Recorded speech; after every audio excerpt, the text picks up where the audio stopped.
I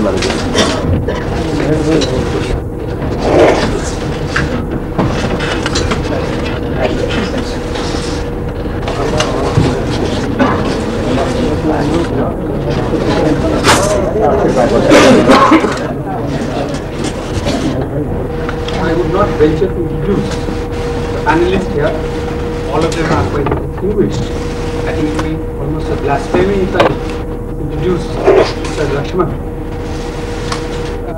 Dilip Patna, as you know, the editor of Science of India and one of the renowned journalists in the country. Arvind Nayan Das is still an academician, still in journalism. He's one of the most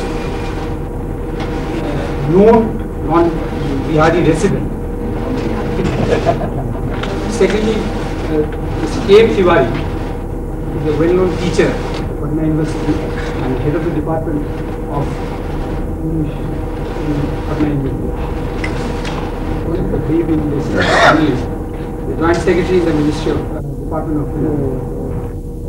Prakash Jha is also well-known working in film director. Incidentally, he is also a member of the board of directors of R.K. So I would request Mr. Das to start the panel discussion. Thank you, Doctor. Good evening, ladies and gentlemen. It's my pleasure to welcome you all to this panel discussion. I'm also sorry on behalf of the Indian Airlines that panel discussion has been delayed somewhat. But as you know, what can be Wikipedia, it is in fact Bihar, because caricature really is unnecessary to Bihar. Although the portraiture of Bihar is caricature of India, perhaps. It's also my pleasure to have on this panel Mr. K.M. Tiwari, who is teacher of Patna University, needs to this audience. Mr. Tiwari has worked on various aspects of language. Is, I think, one of the vital areas of interest in the context of the present day social culture. Mr. Shri Sharma is a member of the civil service. He is at the present Joint Secretary in the Finance Department, a job which I don't envy. There is finance to go around. I'm sure he'll be able to tell us a little more about how he is managing a situation when there is no money. Prakash Jha, one of the most distinguished young Biharis, present times made a number of films about Bihar and about other things. And in a sense, very heartening that Prakash has taken time off from his other activities to associate himself with ADRI, of which he is the governing body. ADRI is the institution which has organized this seminar, and of course I am grateful to them for having given me this opportunity of moderating this discussion on their behalf. I also welcome Mr. K.P. Jhunjhunwala, who is the Vice President of the Bihar Industries Association. It is not often that a meeting like this takes place with journalists, academics, bureaucrats, media people, and industrialists. But since this ADRI has made it possible to have such a discussion without standing between you and the distinguished panel, I would now request Mr. Dilip Patna to begin with to talk about his perceptions about the media and Bihar and the media. Thank you. Thank you very much, Arvind. Well, I must confess that the invitation to speak here came far too late for me to prepare a very formal address. But I would like to share with you some thoughts, and maybe if there is some time is allowed for questions and answers, it might be much better if we interact in that manner. I should like, by beginning to tell you a story. It's a true story, but it has some relevance to what I want to say this evening. In 1970, early 1970, when I was still the Times of India correspondent writing from Europe, I happened to visit Czechoslovakia. And as you know, Czechoslovakia then was under Soviet occupation. And walking around the main square of Prague, I was talking to a student and I asked him what he read about his country's newspapers. And the answer was, he says, well, sir, our newspapers contain truths, half-truths and lies. The truths are to be found on the sports pages. The half-truths are in the meteorological columns and the lies everywhere else. And often when one reads newspapers in our country with its very heavy dose of politics, and politics not of the kind that many of us have in mind, but what Andre Malraux used to call the politics of the politicians. When that politics of the politicians dominates the news pages, dominates also, alas, the pages reserved for comment, then one might well ask whether the kind of priorities that the media be given a hard segment. As far as Bihar is concerned, I would say that up to a point, Arvind is very right. I think Laxman's daily output is in fact a caricature of the Bihar, which is more a mindset than a geographical or historical reality. One speaks, and we journalists are work to do that. One speaks of the Biharization of India, for example.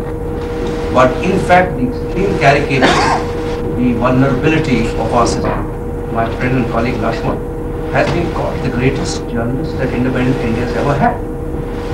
Because it is he who, without having to resort to any kind of verbiage, has been reducing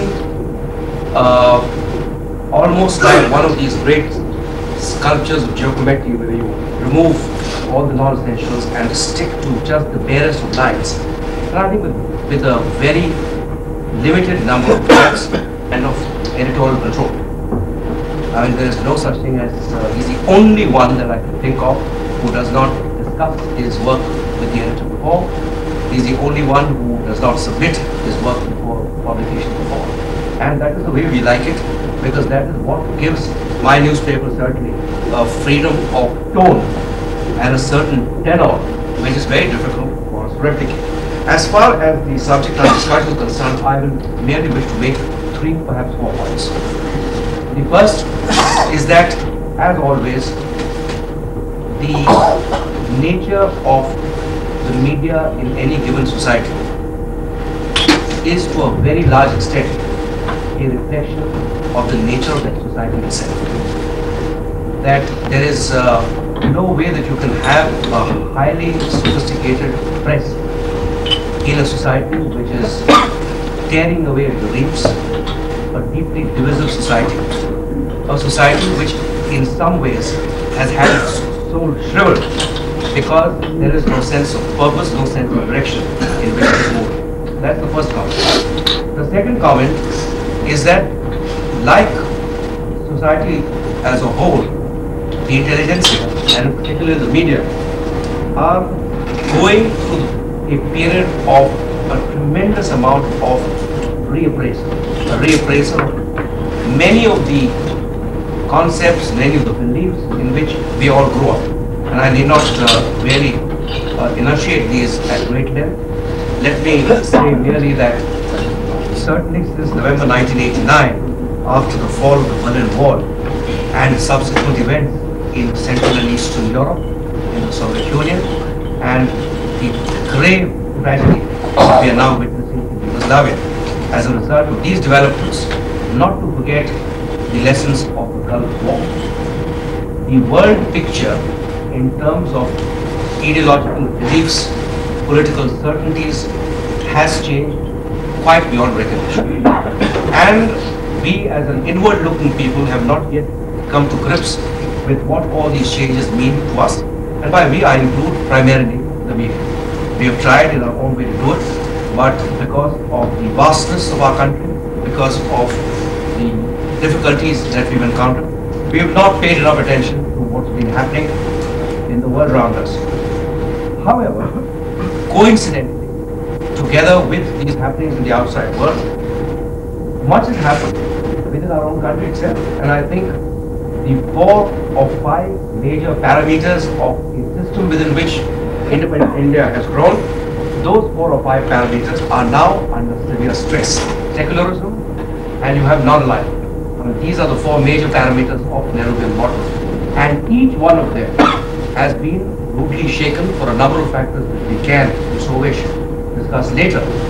The pertinent point surely is that today, whether it is the media or the intelligentsia or government at various levels, you find 2 kinds of reflexes. And I must confess, both the only way to deal with that situation is to strike out compromises. In other words, to become subservient to a certain idea of power. On the other hand, there is the belief that things have gone so completely out of hand that only violence will allow you to make any kind of progress at the level of the individual, perhaps at the level of the caste of the community, institutions like the press, like parliament, like executive. Institutions which are beyond the ken of these 4, which are voluntary organizations. These institutions are somewhat brittle, they are somewhat paralyzed. And the result is that other than instinctive revolt, or other than being submitted to a great kind of uniformity by the others, we do not know where to turn. So, begin with the fact that there is a great deal of intellectual disillusionment with what has taken place. Add to that the fact that institutions are in a terrible shape, and then come down to these 2 temptations, and you find that the big toll in all this is taken by those who, either for a living or because that is the nourishment that they wish to give their minds and their souls, these are the people who are affected, and by that I mean the intelligentsia and the media. I mean, these are largely people who are people of fixed income groups. It is these people who keep alive. One has no illusions about the way media function. It is an economic enterprise. It's got to be economically viable. It cannot rest content with subsidies or handouts, either from government or from private bodies whose interest is extra-journalistic, I mean, so put it. So, unless a strong and viable press enterprise develops, one which is capable of resisting pressure, and where, above all, the reason why journalists do enter journalism is understood. I mean, you enter journalism not quite the way you enter a management institute.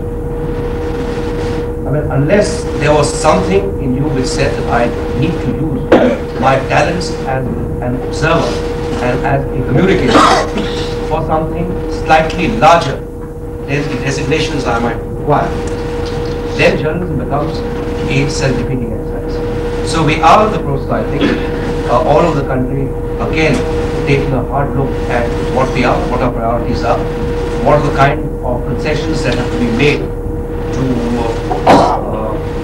criteria such as profits. These are very thin lines which you can't always separate profits from profiteering, for example. Or the efforts also being made by certain groups and houses to ensure that the media are no more than an extension of other interests, business interests or political interests and so on. As far as my own newspaper is concerned, notions of equity. It is here that you will have to start thinking also of society where creative forces are unleashed without the pall of fear falling on people. It is here again that something which to my mind is the most important issue of the day in this country, which is the issue of whether people who, because of the accident of birth, belong to a different religion ought to be treated as second-rate citizens. The secular battle is the singular most important battle in the country. It's not so much your export policies and your liberalization policies. It's not even your question of reservations. All these are important, but at the heart of it all is the kind of society that we wish to build, whether that society will respond to certain tribal urges, tribalistic urges, or whether we are in a position to galvanize opinion in a manner where you can respond to what I would call the higher republican values of free India.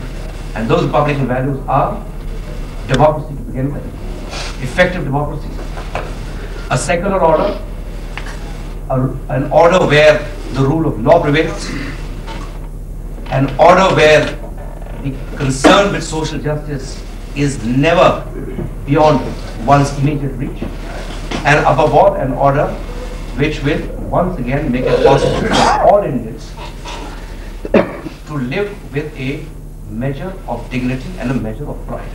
I keep on telling my colleagues again and again that it is impossible for me to believe that a country that has produced some of the most sophisticated systems of philosophical thought, of great and highly sophisticated linguistic structures, of artistry which is uncommon in its aesthetic appeal, of a music which transports as few other things transport. I refuse to believe that in the midst of all this terrible gloom around us, that these very people cannot once again be encouraged, summoned, enthused to build an India, not in the long distant future. I am not thinking of Ram Rajya, but I think within a reasonable frame of time, we've got to galvanize energies, and if over the next 5, 10, 15 years we make a beginning, I should be happy. That beginning, in my view, will be made here in Bihar. Thank you. Thank you.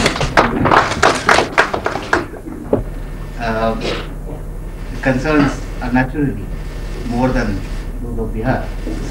And in fact, the concerns of Bihar are the concerns of India, is something that I feel. But before I start holding forth on the subject, I would request Professor K.M. Tiwari to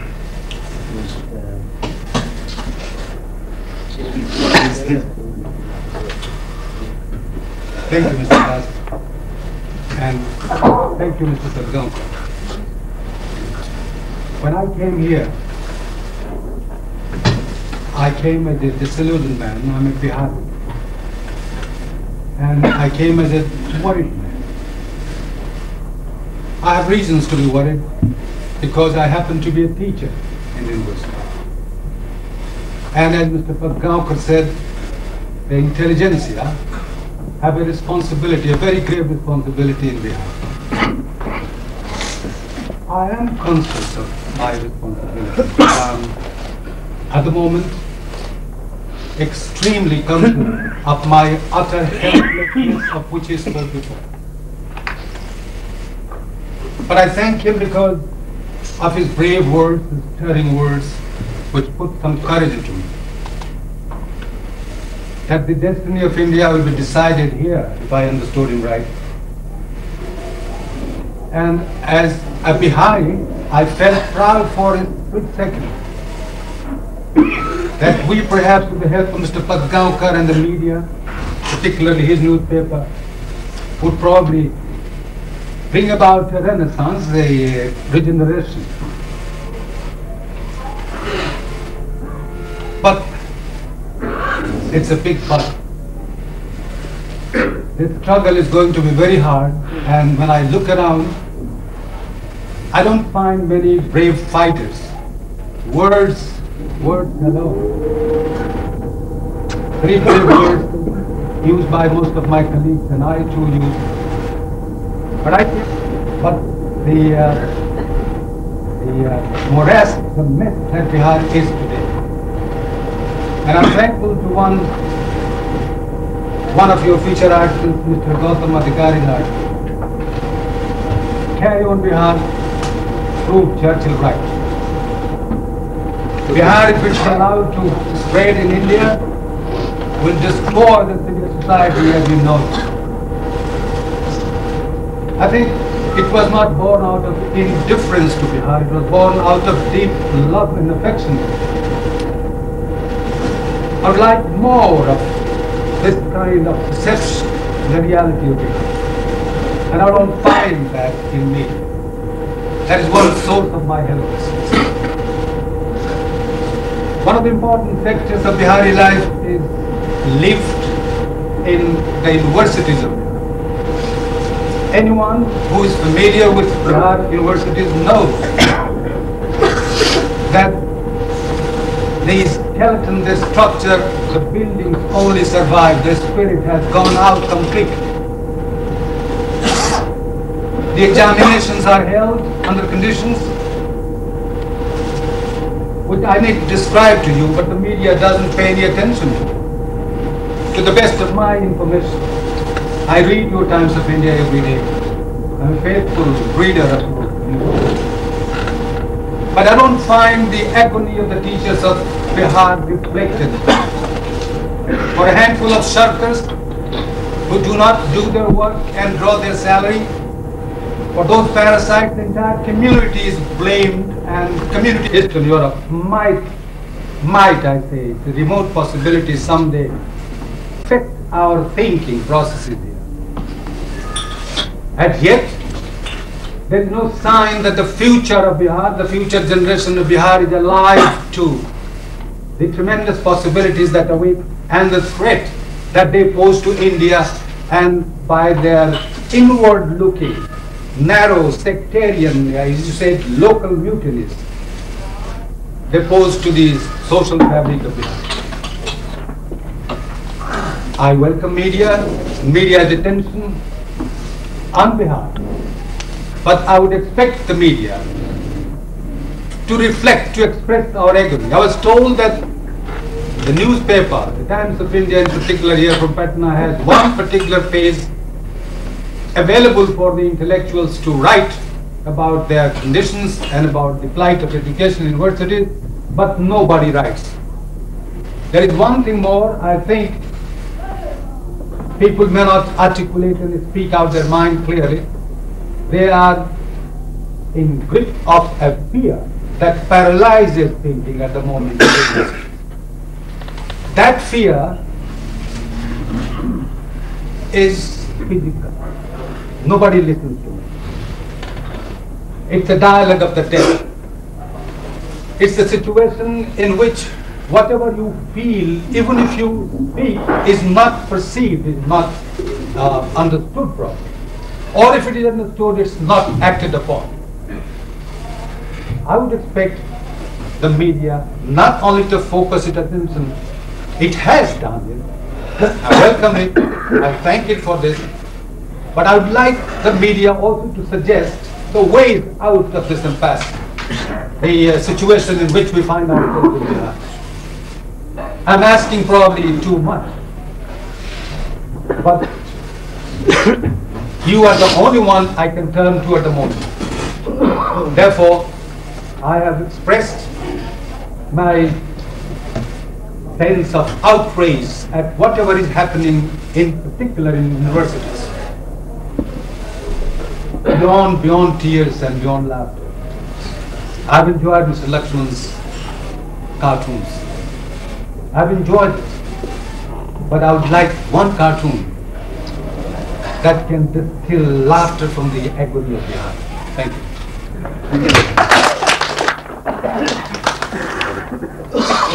Mr. Tiwari, anguish is tangible. All of us feel exactly the same.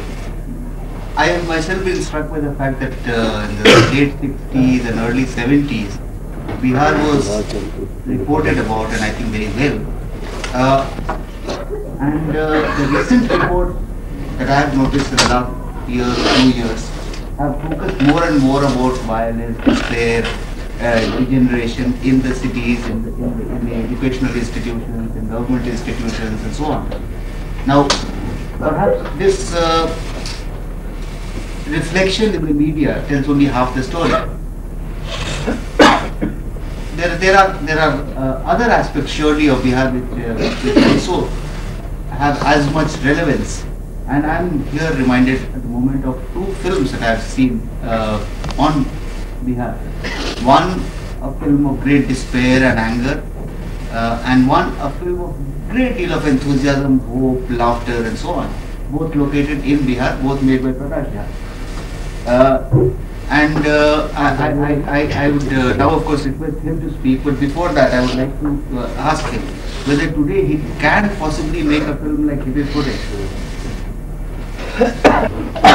Thank you, Arvind. I don't know if I should answer your question first or should react to your remark over two of my films, one film and one serial.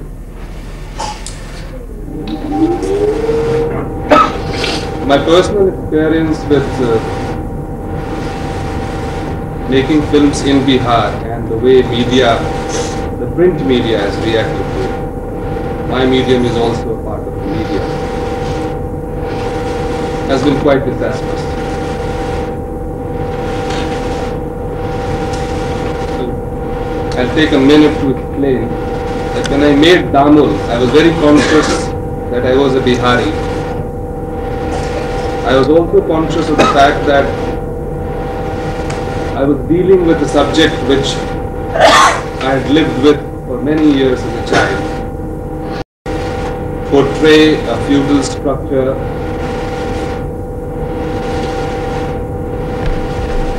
in a medium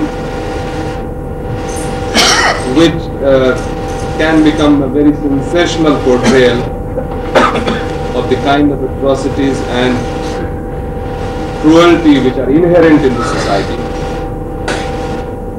And I was very interested that my film becomes not a sensational film, but it should open the minds of people and people should be able to think about the situation. And it should make them understand the state of affair in Bihar. I very consciously chose a style to film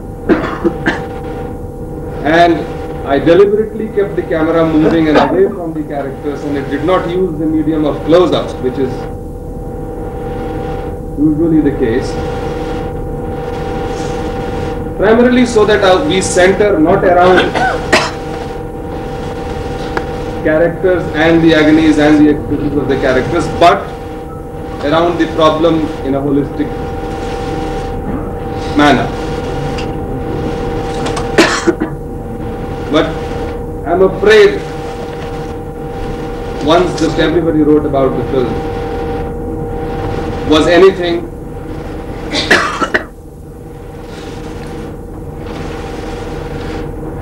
but not sensational.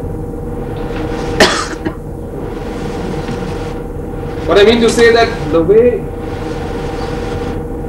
the whole thing was exploited,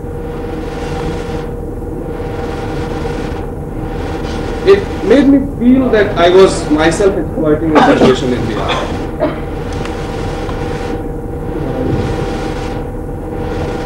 It was grim, of course. The subject was grim. The reading was, the treatment was grim. But I never came across an article, in spite of the fact that in many of the interviews I talked about it, which talked about the inherent understanding of the society and the social structure in Bihar. Many of the people, many of the journalists, very known journalists, they asked me the first question, does it really happen in Bihar? Is it really like this in Bihar? Always, or perhaps print media and newspapers, they are on economic affairs and they are always under stress to sell. But when we are trying to interpret events, when we are trying to represent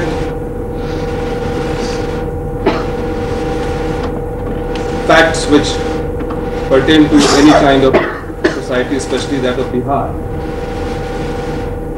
perhaps there should be a sense of responsibility perhaps there should be an attempt, perhaps was reacting to the situation in Sahel. I would have liked to know why Mr. R.K. felt that it was an interesting subject for a film. Thereby, I would have tried to comprehend or understand, this slight extension of reporting which was done by by the journalist concerned.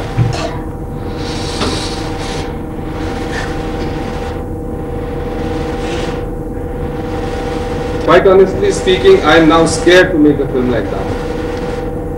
I do have a subject, I have almost finalized, and I keep thinking of making a film. Perhaps I will make it one day. It's called Abhishek, which is, as the structure stands today, presently, after the one got misrepresented or misinterpreted was again Mungeri Lal.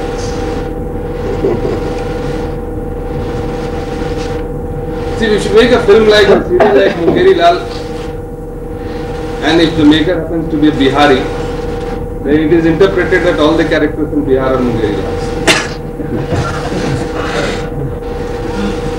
I remember Arvind having written or used this Mungeri Lal ke Hasin Sapne. Is that in this very Bihar, when we are concerned about media, there are a whole lot of other things which are happening which go perhaps unnoticed by the media. And here I would remind that in the report in Times of India, after I had met your resident editor over here, about a wonderful thing which happened in a district called Dumka.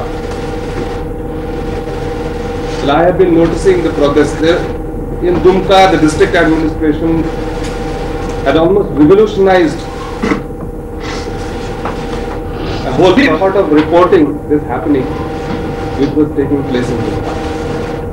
There were some stray reports, and those who were my vested interest. Of course, when I did speak to your resident editor over here, he did send somebody, and a very extensive and a well-written article did get published in Times of India. What I am actually trying to say that whether it is interpreting Mungeri Lal or events of Danol or several incidents which do take place in Bihar, I am concerned that a constructive approach is taken by the media, and while we report the atrocities which we always do, and perhaps which are the things which tell our newspapers, and whether I would like to make a film like Ipit Purre. Yes, I would love to make a film like that. But at this point of time, I am too involved with Bihar. I have been living here for the past 3 years, and I have been trying to work some kind of towards productive regeneration and involve a lot of people in video and film media. And I'm sure that either me or somebody else will undertake a film like Ipit Purre, which is also a need.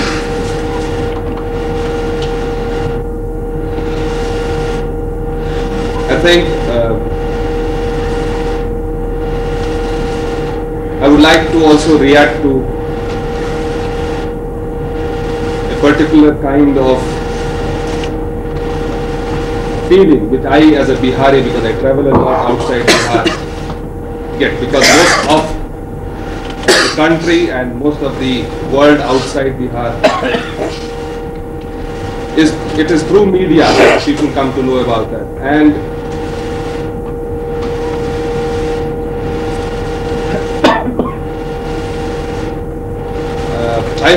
I hope that we in Bihar can work together with the media, and the media can also look at some constructive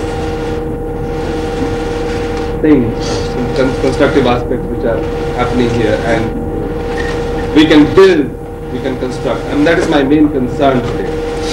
Thank you very much.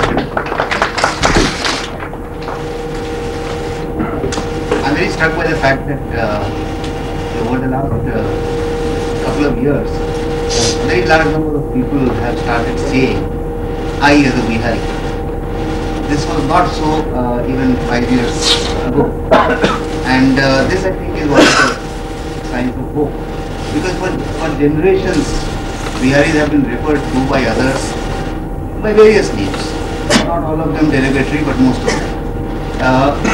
In Bombay, in Calcutta, in Delhi, wherever Biharis have gone. But suddenly over the last couple of years, I have noticed that at least in Delhi and particularly in Delhi, but also in Calcutta and Bombay, people have started referring to themselves as I, as a Bihari. Now that is not so important. What is more important is that people in Patna have started referring to themselves as I, as a Bihari. And that I find as a tremendous sign of hope, if I may say so. I will now ask preeminently non-Bihari, Mr. R.K.Laxman, the archetype of Indian, the common progenitor of the common man, and yes, to speak in this context. Thank you very much. I think the reference to common man is very apt because he does not belong to Bihar or Tamil Nadu or Karnataka. His identity is national. Although he may appear to be each time a different nationality, but he is a national figure. He has been accepted on the postage stamp of India. It is a great honor for him. But I think what I am going to say will not be very technical because people who have spoken so far are highly technical and knowledgeable people who read and know things, but I am not a person with great knowledge of things. I do read about Bihar, I do read about other states in India. Unfortunately, I cannot confine myself to Bihar. I have to be preoccupied with the tiger in Sri Lanka, and we have a tiger in Maharashtra also these days, and we have NTR in Andhra Pradesh, Punjab, Kashmir, Assam, Borders. So every day I have to be involved with great concern and worry, seeking an idea for the problem. So Bihar is one of them. I think the presence of Bihar, and its characteristics as rightly pointed out as a caricature of this country is a very essential thing for a caricaturist.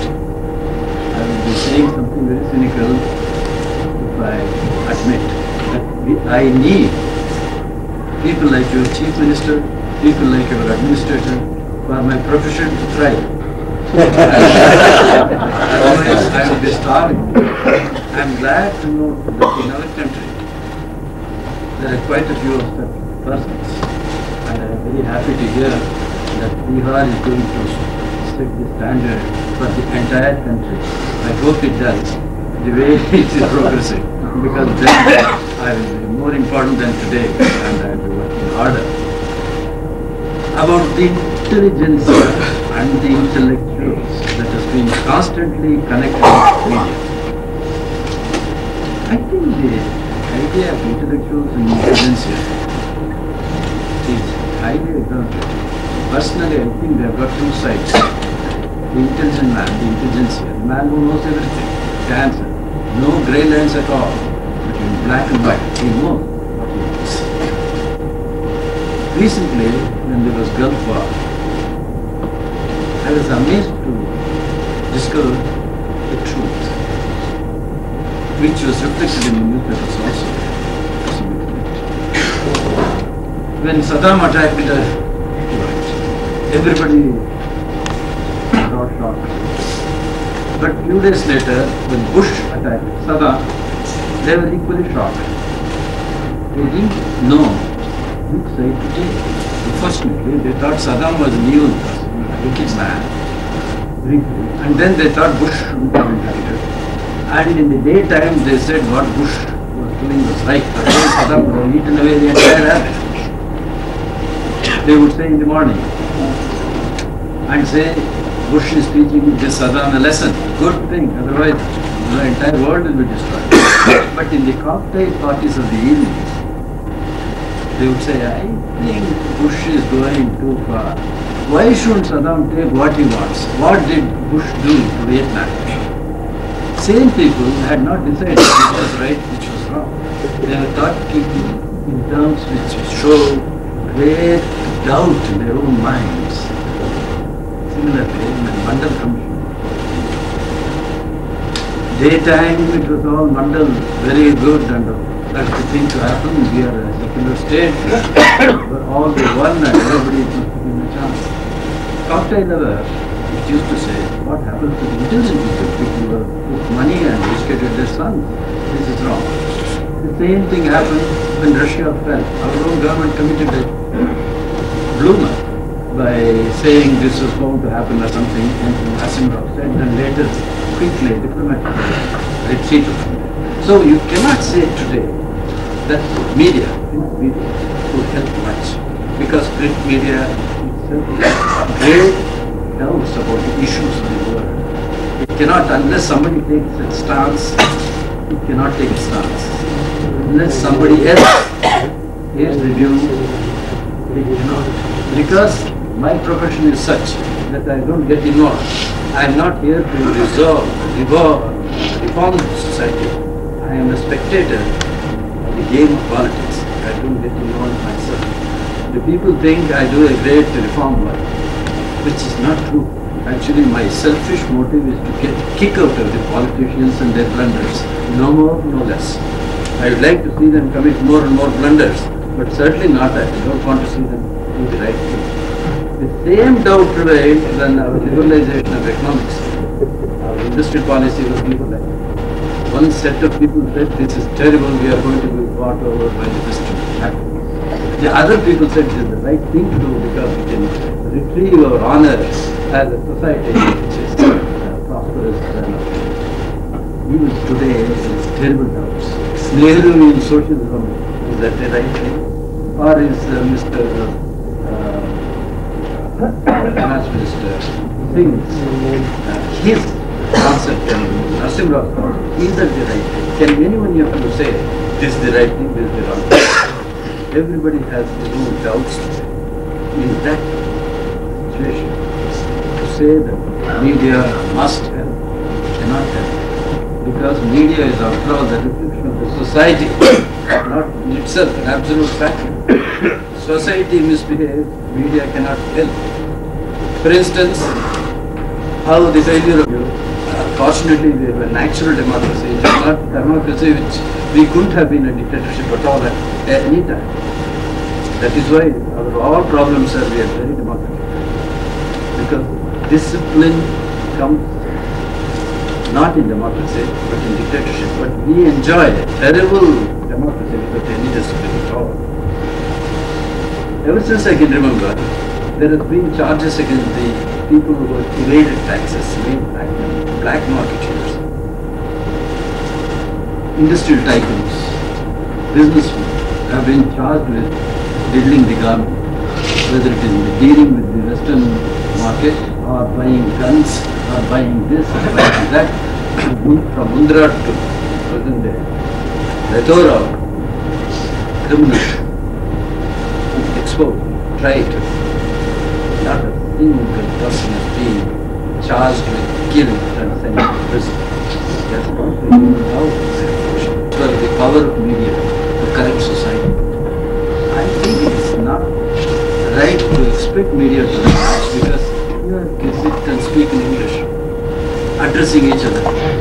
Out there in the field, the villager who doesn't know anything, he is not addressed at all. There are two Indians, one living in a very fine way, bothering and agonizing about society.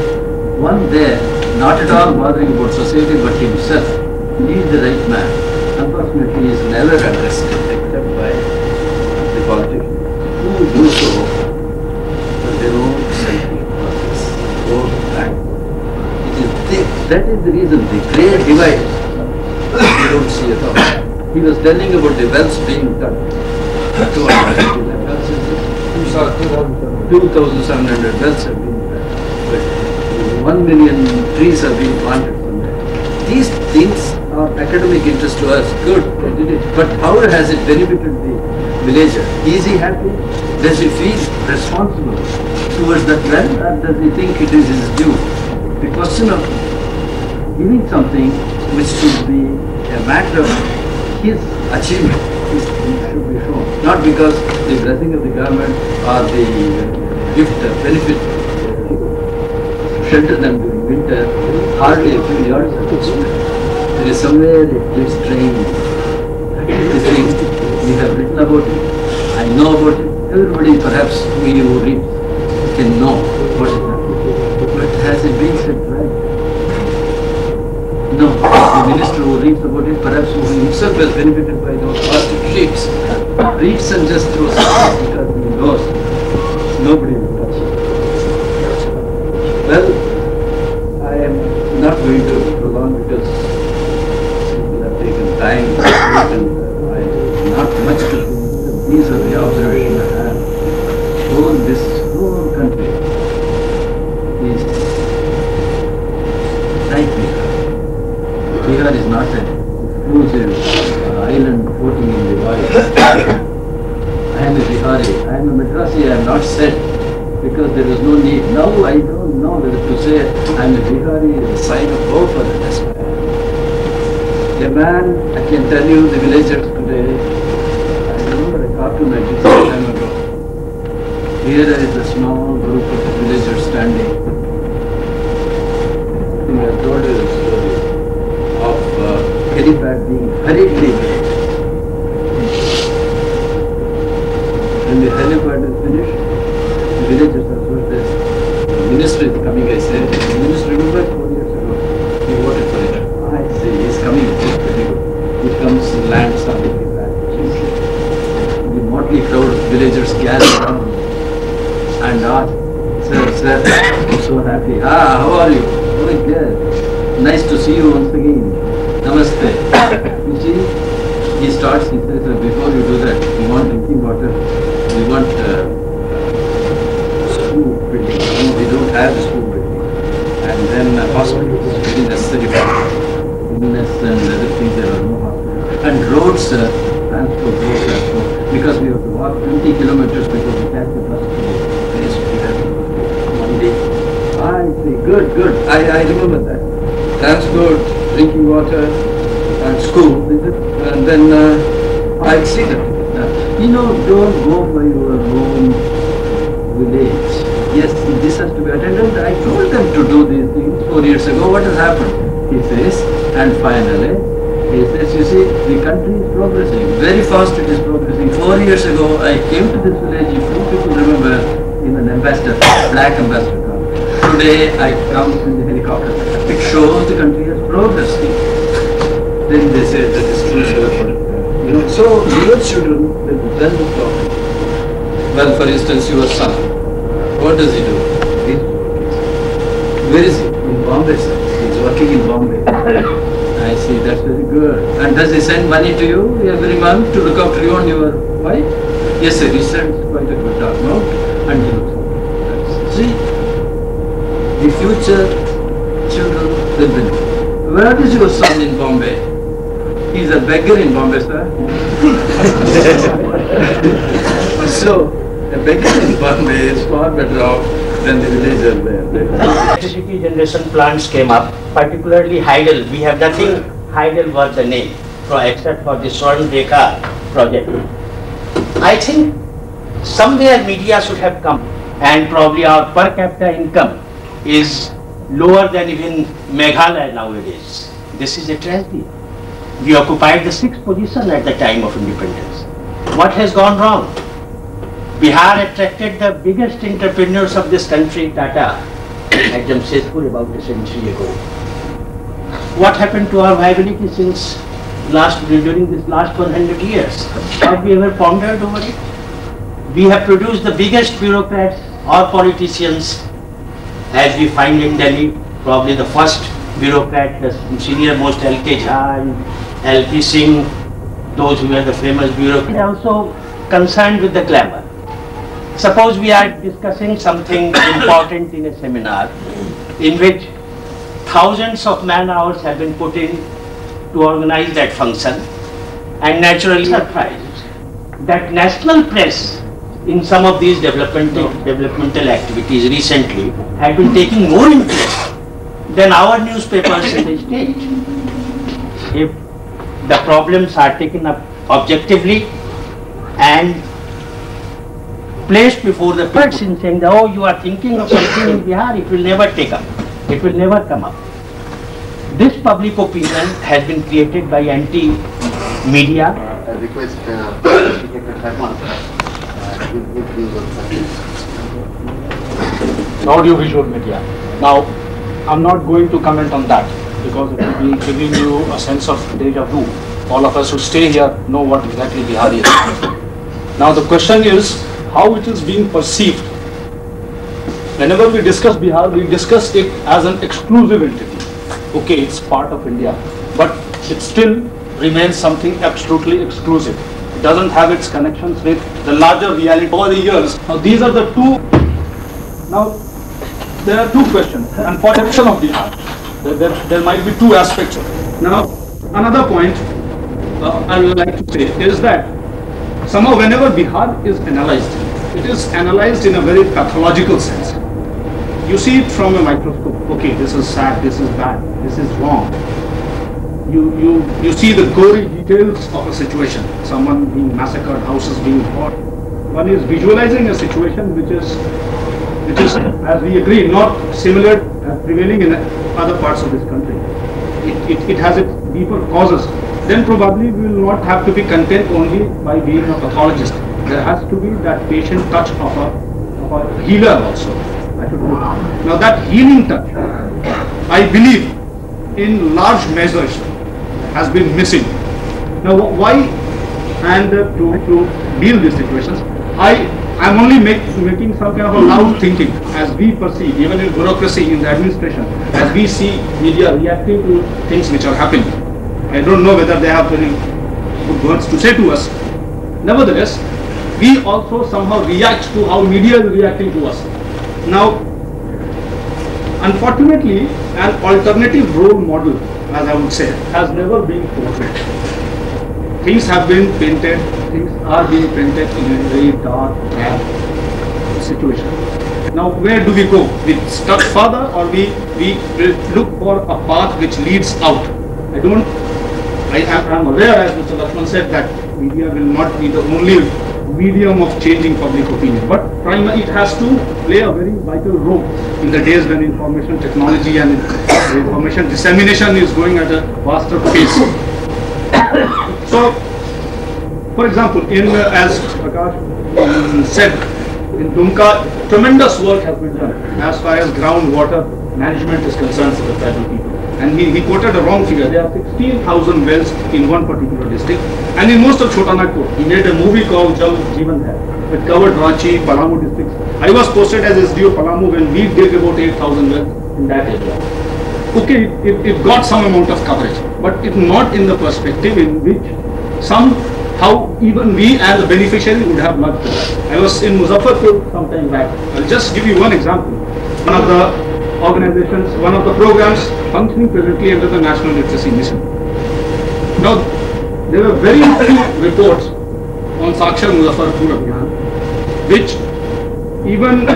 which were not even criticizing us on our methodology, on our approach. There were some reports which were discussing about the bickerings of the collector and the commissioner, the differences which were cropping up in purchase of some items. But what was the response of the people? How was in a North Bihari state of Muzaffarpur? You cannot think of a voluntarily organized program without spending a single penny.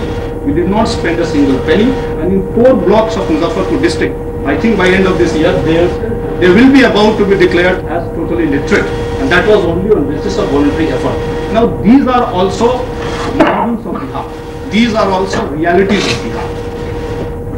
What I feel, I'll take a couple of more minutes. What I feel is that somehow that psychological burden, I would put, which is presently at one point of our social plexus, our psychological plexus has to be shifted to some other role model. Now, what is happening in the most fertile belt of Bihar, the Rohtas, Son Canal belt, are there certain genuine problems which the peasants are facing? Now these are the realities which somehow do not seem to be stalling us. There have been Herculean efforts made by individual group of farmers, individual villagers to try to pull up, develop those areas. Now these are also the efforts which do matter not exist. Now at that highest level, he is looking at Bihari reality from a certain stereotype, ossified mentality. He is just not ready to break out of that. Now that bondage level doesn't exist today. You dare not take a person in bondage in Palamu, will slash you off. Now the realities are changing. And the realities, this clash, this tension is not only because there is something chronically sad with our character. There are certain socio-economic problems. The peasant just is not in a position to economically pay their minimum wages. I try to enforce, or probably will lead to a better understanding of this place we somehow call Bihar. And I sometimes get afraid that whether we are not treating Bihar as a channel of our cathartic release of collective guilt, collective failure. This is a place where you can have an alibi. Okay, Bihar has failed. So we somehow release our pent-up energies of voluntary organizations. But there are, to start with, large voluntary efforts.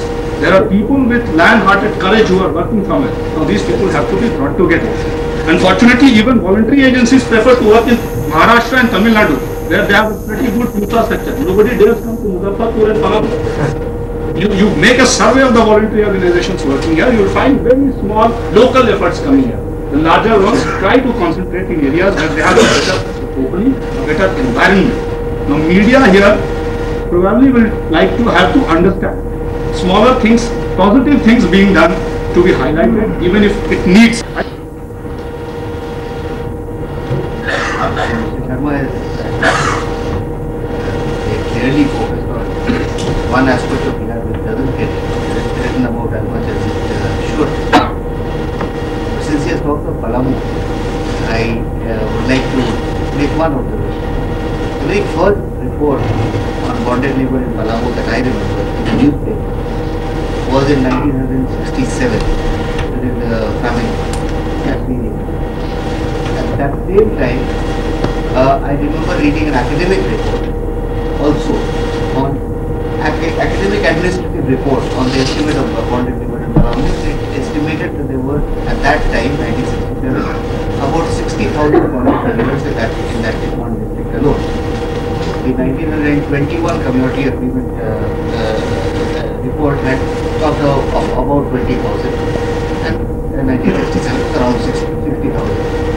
Now in 1975 was when the bonded labor issue acquired some amount of media visibility in a larger sense.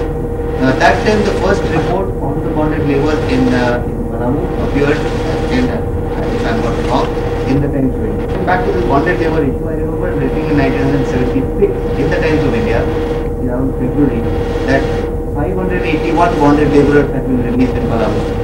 I remember reading in 1980, again in the Times of India, that 581 bonded laborers had been released in Palamu. I remember reading in 1984, again in the Times of India, that one at a time in this place. Thank you very much. Analyze objectives on the basis of fact.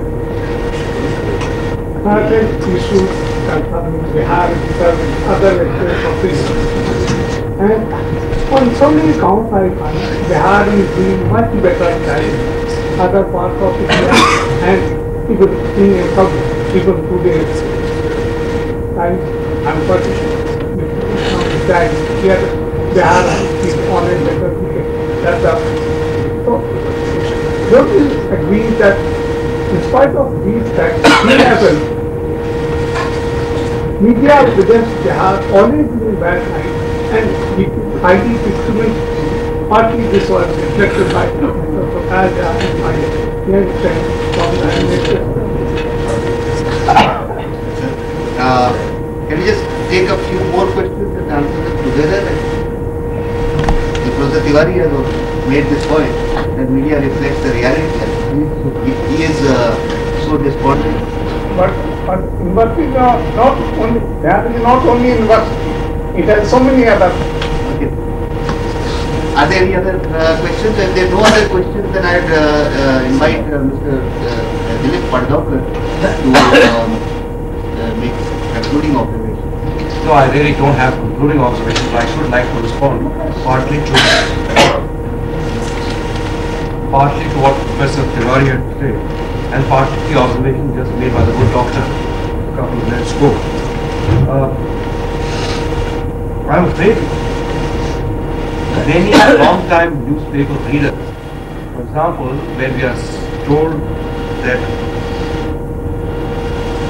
it was a responsibility to upbraid the Chief Minister for sending his wife for medical treatment outside of Bihar. Are you referring to it as a news item or are you referring to it as a comment? Because in most papers, there is simply no way that you could comment on a news item unless, say, the Doctors Association or some kind of medical association, as soon as this news became known, did issue publicly a statement saying that this is something that the Chief Minister ought not to have done. So that would have then gone as a comment, together with the fact that particular Chief Minister sent his spouse outside the state. The other thing is, of course, that you can comment on these things. You can make a detailed comment on it. There's nothing to prevent people from commenting. But please understand that it has been our endeavor to try as much as possible to separate the factual reporting of an event from comment. Because the terrible tendency in newspapers now is to begin editorializing in the middle of a news story. And that is in many ways to mislead the reader. Professor Tiwari also had this suggestion that instead of merely being critical of everything around, perhaps the media should make certain constructive suggestions. I think this particular statement is unexceptional. It's a point well taken. But it makes me wonder whether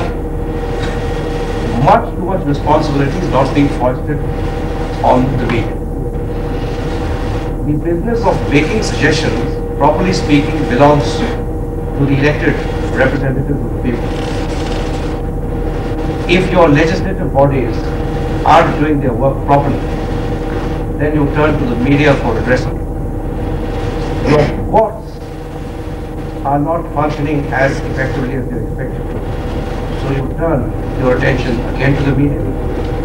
The executive, of course, is always doing something which is not palatable.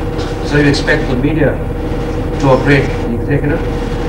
And therefore, I think what is happening is so much responsibility is thought to be placed on the shoulders of the media that then you develop, instead of impartial journalists and impartial editors, you then have a new phenomenon, very rapid, of messianic editors and messianic journalists.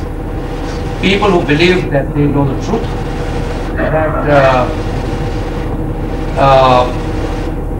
that they are in possession of certain qualities of a moral and intellectual nature which are unsurpassed. And I forget what the slogan is, because the truth does something to us all. The fact of the matter is that the more you expect to accurately, fairly, comprehensively, with a sense of balance, these are old-fashioned terms and old-fashioned virtues. But I think a newspaper reader would first want to get the facts straight. Then if you want to voice your opinions, there is another place for it. There's the editorial page, there is the op-ed page, where one can hold forth. But I would advise and so on. And of course, nothing ever happens. But the fact is that it's best to allow journalists to do their professional role in as straightforward a manner as possible. Do not expect he's got to be a philosopher. And the result is that the newspapers, the expectations from newspapers are so high, they aren't able to fulfill it. I'm glad you mentioned it, sir, but I do hope this particular seminar will have proved useful, because I think a certain number of corrective insights have been obtained in the course of this panel discussion. And I would say, yes, there is plenty of room to improve. And there is one permanent feature about newspaper. It has changed. Our product is the shortest lived product on earth. If you get your paper at 6:30 within an hour and a half, it has lost its value other than nothing. And it is that 1.5 hours of yours which is precious to us. And we try to gain your attention for that 1.5 hours. And if you give it to us, it is a matter of privilege. Don't expect very much, but we try to do our best. Thank you. Thank you. I think Dilip has really said the last word. I now request Mr. Vinay Kant to hold a vote of thanks. Could I make a small point? Yes, sir. It seems that we are talking with extremes. See, on the one hand, we are talking of effective reporting. An event takes place and there is a reporting over it. Without going into the incident, without trying to really highlight what has gone behind it. On the other hand, we are talking about being Nasiha kind of, trying to portray something very idealistic, very new. But don't you find that there is a scope for some kind of balance in between? Like, the media has to play the role of the watchdog also. Mr. Patgaonkar, would you please... I thought the Times of India was doing precisely that. Now, like when you portray a particular event, why can't the media also slightly go back to it and also give a little serious thought to it? An event which is taking place in some part of Bihar, and go slightly back on it and give some more details about it. At least try to find out. Especially when Patgaonkar is at the helm of affairs. No, perhaps the feeling is, like just giving example. For instance, there is something grossly wrong with the health service of Bihar. The entire health service of Bihar, we have been working for years together, has completely collapsed. Now, if you write about the chief minister taking his bike to Delhi for some kind of treatment, and the media is reporting about it, why couldn't media go slightly deeper in it and try to find out something about the health service of Bihar? What prevents them? I mean, the media is not reporting that. My objection is that media is not reporting it. There's a young lady. Get in the papers, going deeper into events and giving us the whole thing. Can I take a minute actually? I'm standing over here with a book in her hand. And there is a camera which has the freedom of staying anywhere and taking any kind of image. Can take a close up, can take a mid shot, can take a full, can stay there, can go down. It's the angle which makes the difference. In cinema we are practicing it all the time. A newspaper, a media, has to take the responsibility of taking the right angle. And this is what we are talking about. You cannot go to the extreme of acting as the Messiah or being the all-pervader. We have seen the, catastrophes. So comments are called for. You must comment. But unless you offer some comment. What is most important that when an event takes place, take the right point of view, take the right angle. You don't have to be biased either way. This is what is most important. This is what is lacking, especially in the case of Bihar. Especially because of the stereotyping. You are biased. You look at things as if, in this whole grim atmosphere of Mungeri Lal, like Lalu exists. And there are absolutely no midway realities. I mean, there is either this extreme or that extreme. There are realities about Bihar, there are things about Bihar, and there are things which have to be looked at in the right perspective. Media's responsibility lies there. Media doesn't have to behave or to act as if it can correct anything. It cannot. We understand that. Thank you. No, I mean, if you will kindly permit me, I'll just a minute I will take. As a matter of fact, as Mr. Patgaonkar just said, the role of media was always to be a role of commentator. For example, in the cricket field, from the commentary box he was supposed to comment. But what happened was that in past few years, maybe 2 decades earlier, the media went down in the field and started fielding or bowling or other than the role of commentator. Now both these extremes are maybe irrelevant today.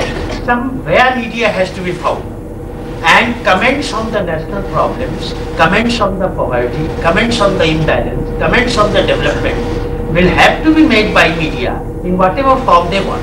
This is what I thought I should observe. Thank you. So from commentator we should not go into umpiring. Mr. Vinay, continue.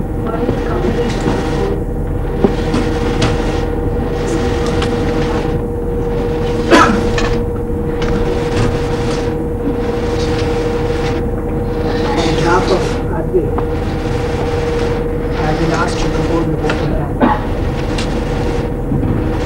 In fact, it is no mere formality, surely. RK is an organization with a deep sense of social concern. Concern about the present gloom in the state, alleged gloom in the state, and of course, simultaneously sharing the hopes for future, which were expressed by the pandemic, to give us the hope that the future of India lay perhaps in this state. Subsequently, we started on a relatively more somber tone when attention was drawn to the present sad state of affairs in the state. Mr. Tiwari, Professor Tiwari, who represented the state, the mind of the state today, the anguish of the state today, he would express that sense of concern very acutely, very intensely, for which I thank him especially. After that, we had more discussion. In the course of discussion, several aspects came out, and I'm thankful to Shashi Shekhar Sharma as well as Prakash Jha to remind the media that there is so much which is constructive, much which is positive, which is going on in this state, and they better highlight a little more the point which was apparently well taken by the representatives of the media as well. I wish it would have been better if we had some representation of the media from the local press as well, because the ban list, for all practical purposes, were imported media men. So we didn't have someone who really belonged to the state, except possibly one person who half belongs to the state. Well, since he is stationed there, he won't be able to defend the media men against all the charges which were brought out against them. In the last part of the discussion, there was considerable hotting up, and that shows the kind of involvement with the role of press. People do have expectations. We do have expectations from the press. Maybe our expectations are rather exaggerated. Maybe our expectations are a little too much, as Mr. Badgaonkar very rightly pointed out. Nonetheless, at certain juncture, especially when there is some kind of a crisis-like situation emerging, at least in our perceptions, we do hope for some guidance, intellectual, moral, especially if it is not there in the political arena, as possibly is the situation right now in the state. So in that context, I think the expectations from the media, or for that matter, well, I dare say, even intelligentsia elsewhere, say the university, won't be altogether misplaced. My special thanks I do to Mr. Arvind Nayanda for having mooted the idea of holding the seminar, and also for facilitating by arranging for some of the panelists. My thanks are also due to Times of India Group for having extended the full cooperation for the holding of the seminar. Apart from that, my special thanks are due to Manoj Das, and that means individual thanks are surely due to Mr. Manoj Das, GM Times of India, Mr. Uttam Sen Gupta, Nilesh Sinha, and also lastly, the management for the organization of the seminar. After that, finally, I